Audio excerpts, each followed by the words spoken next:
we're here to talk about another great anime. Now, unfortunately, I have to redo all this because the running time was too long on the previous one. So, we have our stay-at-home dad here, and he is a very overprotective father as well. Now, traditionally, and this is his son, which, unlike in Papa Kiss in the Dark, that is his biological son. His wife had left him, and that's his son's friends from school. I don't know what grade the kid's in. They don't say if he's in middle school or whatnot. They don't give his grade or whatnot, so whatever.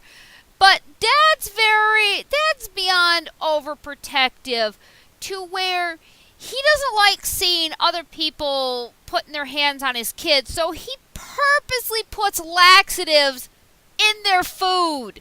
He doesn't put it in his son's food. He puts it in all the friends' food. And he uses his good looks to kind of put them a little at ease. That's horrible. I don't care how overprotective you are. You don't do that. And his good-looking friend he's the guy who is trying his best to get with his friend. He wants to have a relationship with him, and it's hard, because, if you're a stay-at-home dad, and here's the interesting thing, guys, we don't know their ages. God, for all we know, he's a good-looking 40-year-old. Because, when you look at the son looks like he might be 15, maybe 16. I wouldn't eat that, buddy. You're going to regret it later. Trust me. You're going to regret it. And here's my question is, you got these 3 kids in there and, one obvious adult. What the heck's going on? I'm just, a little curious. But, the laxatives are taking effect. That's horrible. I wouldn't do that to my worst enemy. That's, it's funny because it's just laxatives, but still, that's horrible. And the second one I'm going to review is part 2 to this. They had a second OVA to it, and things get a little interesting because the son does eventually get an older boyfriend, and Dad's just not having any of that. Dad is having an absolute fit about that. And the other interesting thing is that the son figured out that the two were dating, and flat out, and this is obviously after they had sex, the son obviously comes in and says, I figured that you two were dating and I'm totally okay. He says, I'm okay with it. And he turns to the other guy with the more softer black hair and says, so-and-so, please take good care of my dad.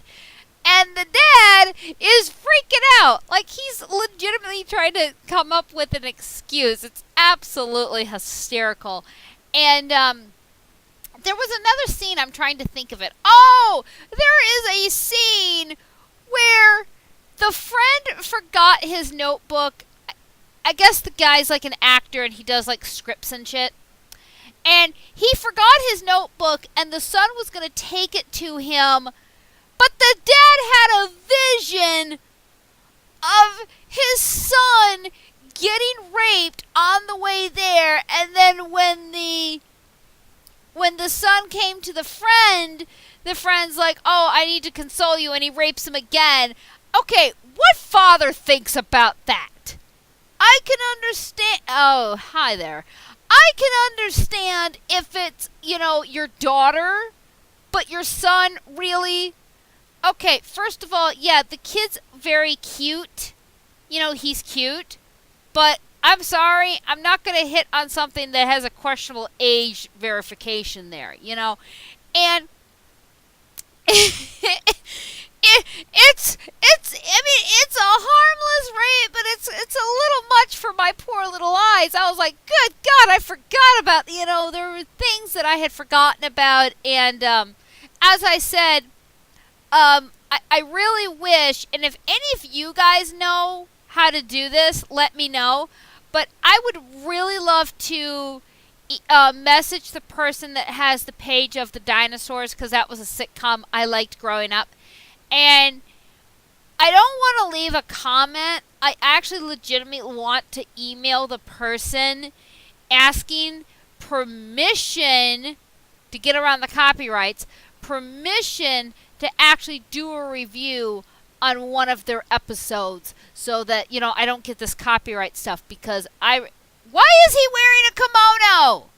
Nobody else is wearing one.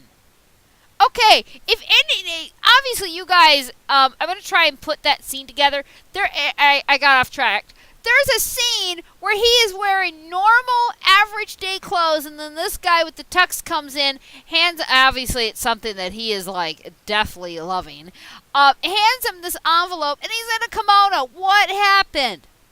Did I just stroke off for a moment?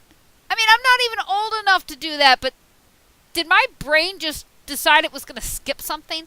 Anyway, I don't know when this video is going to be posted, guys, because I'm a little tired today. I spent all night up into the wee hours of the morning, like 2, 3, 4 o'clock in the morning, putting this footage together, and its running time was very long, and YouTube's like, oh no, you can't post that running time. The running time's too long. Apparently, until you become like a big shot like Markiplier and Jacksepticeye, I finally said his name right, you're limited on a running time, which I was like, oh, that's not fair.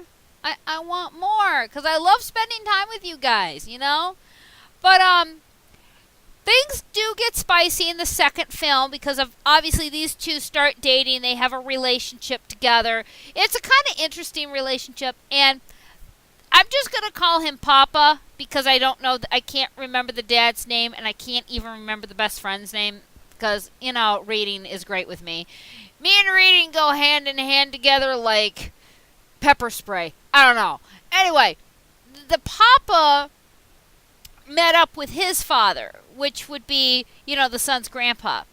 And Grandpa was kind of okay with his grandson dating a dude, but Papa wasn't okay with these two dating because apparently they're rivals. The fathers are rivals. I'm like, oh God, this is an old cliche. And it was funny because I kind of read a little bit of the books, not a lot, but apparently the father looks identical to his son, except the father has a beauty mark on him. Why? I don't know. And I'm just going to say this, guys. When you see the father in the second OVA, he's good looking. He's a bit old, but he's good looking. Makes me question what's going on.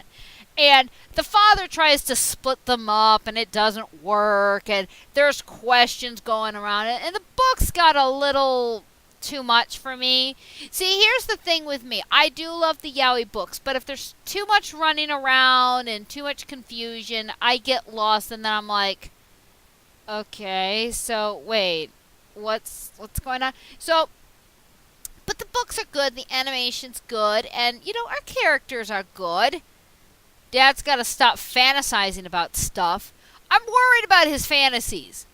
I mean, I role play a lot. I have a lot of role play kids, but good God, I don't worry about them like that.